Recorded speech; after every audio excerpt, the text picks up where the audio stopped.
نبی، اصل نبی تو رسول اللہ ہے، لیکن میں ان سے فیض لے کر آگے دے رہا ہوں، میری حیثیت بھی کچھ نہ کچھ ہے۔ ایسا عقیدہ رکھنا، نبوت کا دعویٰ دار وہ کوئی ہو، جب وہ اس کا دعویٰ کرتا ہے وہ ایمان کی وادی سے نکل کے کفر کی وادی میں داخل ہو جاتا ہے، کیونکہ رسول اللہ صلی اللہ علیہ وسلم نے فرمایا لا نبی بعدی، میرے بعد کوئی نبی نہیں، تمہارے بعد کوئی امت نہیں، میرے بعد کوئی نبی نہیں۔ اور اگر اللہ نے نبوت کو زندہ رکھنا ہوتا تو عمر ابن خطاب کو نبی بنا کر بھیجتا۔ لو كان بعدی نبیا لكان عمر، اگر میرے بعد کوئی نبی ہوتا تو عمر یہ نبی بن کر آتا، میں آخری نبی ہوں، تم آخری امت ہو۔ آج کے دور میں اگر کوئی نبوت کا دعویٰ کرے تو وادی ایمان سے، اہل ایمان کی جماعت سے نکل جاتا ہے، اس کا ایمان اس ناقض کی وجہ سے پاش پاش ہو جاتا ہے اور اس کی زندگی کی ساری نیکیاں برباد ہو جاتی۔ کوئی فرشتوں کا انکار کرے، کوئی جنات کا انکار کرے، کوئی جنت کا انکار کرے، کوئی جہنم کا انکار کرے، کوئی تقدیر کا انکار کرے، کوئی معراج کا انکار کرے، یہ وہ ناقض ہے جو زبان سے انسان اپنے نکالے اور اس کی وجہ سے اس کا ایمان ختم ہو جائے، وہ اہل ایمان میں سے نکل کر مرتد ہو کر اہل کفر میں شامل ہو جائے۔ اسی طرح اسلام کی کسی چیز کا مذاق اڑائے، اسلام کے کسی حکم کا مذاق اڑائے اور فعلی کفر، عملی ناقض کیا ہے کہ وہ غیر اللہ کو سجدہ کرے۔ اب جو غیر اللہ کو سجدہ کرتا ہے، غیر اللہ کے لیے سجدہ ریز ہوتا ہے، رکوع کرتا ہے، یہ اللہ کی عبادت میں کسی اور کو شریک کر کے ایسے ناقض کا مرتکب ہو رہا ہے جس نے اس کے ایمان کو ختم کر دیا۔ کوئی قرآن کی بے حرمتی کرے، کوئی قرآن کی توہین کرے، کوئی قرآن سے مذاق کرے، قرآن کا ٹھٹھا کرے، قرآن کی عظمت کو دل سے نکال کے کہے یہ تو ایک کتاب ہے، لکھی گئی، ہم بھی لکھ سکتے ہیں۔ جیسے جاوید غامدی جیسا مرتد دو ٹوک اعلان کرتا ہے کہ اس دور کے عرب، اللہ کے نبی کے دور کے عرب اس بات پر قادر تھے کہ قرآن کی طرح کی کتاب لکھ کر لے آئیں، لیکن اللہ کی مشیت غالب رہی اور وہ لکھ نہ سکے، وگرنہ وہ لکھنے پر قادر تھے۔ یہ عقیدہ رکھنے والا مرتد ہے، یہ اللہ کا کلام ہے۔ مالک نے چیلنج کیا تھا کائنات تک کے لیے تمام کفار کو، قیامت تک کے لیے کائنات کے ہر کافر کو چیلنج آگے جاؤ، اس قرآن کی صورتوں میں سے کوئی ایک صورت ہی بنا لاؤ۔ یہ وہ عمل ہے جن کے کرنے سے انسان کا ایمان ختم ہو جاتا ہے، انسان کا ایمان برباد ہو جاتا ہے۔ جادو سیکھے، جادو سکھائے، جادو کرے، جادو کروائے، یا اگر کسی پہ جادو ہو چکا ہے، اگر کسی پہ جادو ہو چکا ہے، وہ اس جادو کو اتروانے کے لیے، وہ جادو کی توڑ کرنے کے لیے، وہ جادو کی کاٹ کے لیے پھر کسی جادوگر کے پاس جائے، پتہ لگ گیا اس پر جادو ہے، اب اس کا علاج اللہ کی کتاب سے نہ کروائے، رسول اللہ صلی اللہ علیہ وسلم کی احادیث میں موجود دعاؤں سے نہ کروائے، بلکہ اس کے علاج کے لیے پھر کوئی نوری بابا، کوئی بنگالی بابا، کوئی لاہوری بابا، کوئی ملتانی بابا، کوئی سفلی علم کا ماہر، کوئی کاٹ پلٹ کا ماہر، ان کے پاس جا کر علاج کروائے۔ جادو کو جادو کے ذریعے تڑوانے والا بھی اپنے ایمان کو برباد کر بیٹھتا ہے۔ نجومیوں کے پاس جائے، کاہنوں کے پاس جائے، جادوگروں کے پاس جائے، اور جو نجومی اور کاہن اس کو بتا دیں، اس کی تصدیق کرے، یہ اعمال انسان کے ایمان کے منافی ہیں۔ اللہ کے لیے دوستی کرنا، اللہ کے لیے دشمنی کرنا، یہ عبادات میں سے ایک عظیم عبادت ہے۔ دوستی کن سے؟ اہل ایمان سے۔ دشمنی کن سے؟ جو اہل ایمان کے دشمن ہیں، جو اللہ اور اس کے رسول کی شریعت کے انکاری ہیں، ان سے دشمنی کی جائے اللہ کے لیے۔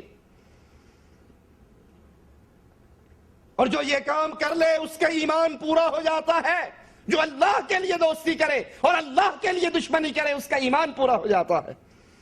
عبداللہ ابن عباس رضی اللہ عنہ وارضاہ سے روایت ہے، رسول اللہ صلی اللہ علیہ وسلم نے فرمایا، ایمان کا سب سے مضبوط کنڈا، ایمان کا سب سے مضبوط کڑا، سب سے مضبوط کنڈا یہ ہے کہ انسان اللہ کے لیے دوستی کرے، اللہ کے لیے دشمنی کرے، اللہ کے لیے محبت کرے اور اللہ کے لیے نفرت کرے۔ اگرچہ اللہ کے لیے دوستی، اللہ کے لیے دشمنی یہ دل کے معاملات ہیں، لیکن اس کے آثار انسان کے ظاہری عملوں پر بھی پڑتے ہیں۔ نظر آتا ہے کہ اس کے یہ اعمال مسلمانوں سے دوستی کی دلیل ہے یا کفار سے دوستی کی دلیل ہے۔ اسی لیے شیخ عبداللطیف بن حسن آل شیخ رحمت اللہ علیہ فرماتے ہیں مومنین سے دوستی کی علامات یہ ہے کہ ان سے ان کے مومن ہونے کی وجہ سے پیار کیا جائے، دوستی کی جائے، ان کی مدد کی جائے، ان کے ساتھ خیر خواہی کا سلوک کیا جائے، ان کے لیے دعائیں کی جائیں، ان کو سلام کہا جائے، ان کے سلام کا جواب دیا جائے، بیمار ہو جائے تو اس کی تیمارداری کی جائے، مر جائے تو اس کا جنازہ پڑھا جائے، ضرورت پیش آئے اس کی مدد کی جائے، اس کے ساتھ شفقت اور محبت کا برتاؤ ہو۔ جو یہ اعمال کر رہا ہے وہ انسان اہل ایمان سے محبت کر رہا ہے، اور یہ اعمال اس محبت کی نشانیاں اور علامتیں ہیں۔ اسی طرح کفار سے برات، کفار سے نفرت کی نشانی یہ ہے کہ ان کے ناپاک و نجس دین کی وجہ سے ان سے بغض رکھا جائے۔ انسان ہونے کے ناطے وہ بھی انسان ہیں، ہم بھی انسان، لیکن ان کا دین، ان کے عقیدے، ان کی سوچیں، ان کا مذہب ناپاک اور نجس ہے، وہ اللہ کی مخلوق کے سامنے سجدہ ریز ہوتے ہیں۔ ان کے شرک کی کیفیت یہ ہے، اللہ کے رسول صلی اللہ علیہ وسلم جس دور میں آئے کفر اس حد تک پھیلا ہوا تھا کہ کفار ایک پتھر پہ بکری کا دودھ نکال کے اس کے سامنے سجدہ ریز ہو جایا کرتے تھے۔ حالت کفر کا واقعہ بیان کرتا ہے ایمان لانے کے بعد، یا رسول اللہ صلی اللہ علیہ وسلم میں اپنے گھر سے نکلا سفر کے لیے، راستے میں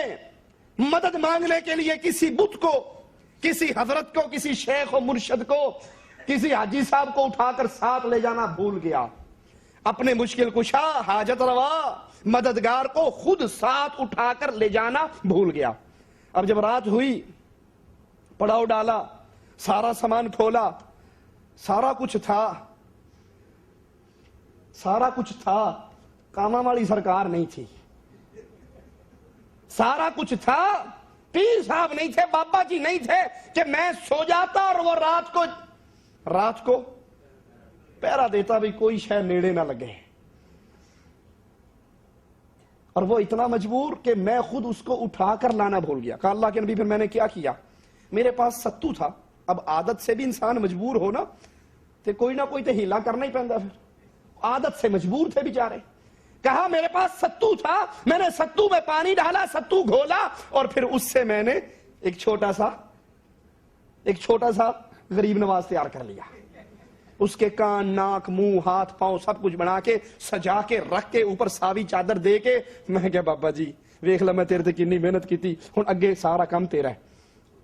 میں نے تیرے ساتھ مہربانی کی، اب تو میرے ساتھ مہربانی کرنا۔ ہمارا بھی یہ حال ہے یا نہیں؟ تھوڑی سی تصویر مختلف کر کے بابا جی مر گئے، ان کا استنجا کروایا، ان کو وضو کروایا، ان کو غسل دلوایا، ان کے کپڑے پھاڑ چکے تھے اس کی جگہ پہ اسے کفن پہنایا، اس کو خوشبوئیں لگائی، وہ بیچارہ کچھ کرنے کے قابل نہیں تھا، اس کو کندھے پہ اٹھایا، پھر اس کو لے کر گئے، پھر اس کا جنازہ پڑھا گیا، پھر اس کو قبرستان لے کر گئے، پھر اس کو قبر میں اتارا، پھر اینٹیں رکھی، پھر مٹی ڈالی،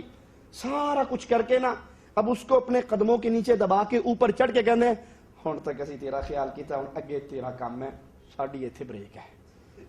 جو استنجا نہیں کر سکا، جو وضو نہیں کر سکا، جو غسل نہیں کر سکا، جو کفن نہیں پہن سکا، جو چل کر نہیں جا سکا، جو جنازے کی نماز نہیں پڑھ سکا، جو اپنے لیے کچھ نہیں کر سکا، سارا زندوں سے کرواتا رہا، خود مردہ رہا۔ اب نیچے جانے کے بعد اس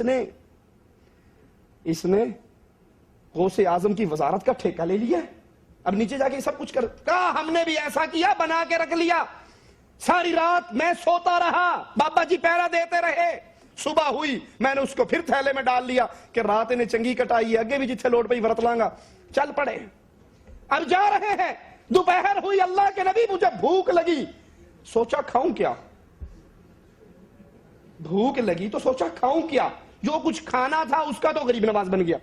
اس کا تو بڑی سرکار بن گئی. اب یہ ساری رات میری سیکورٹی کرتا رہا, کہا پھر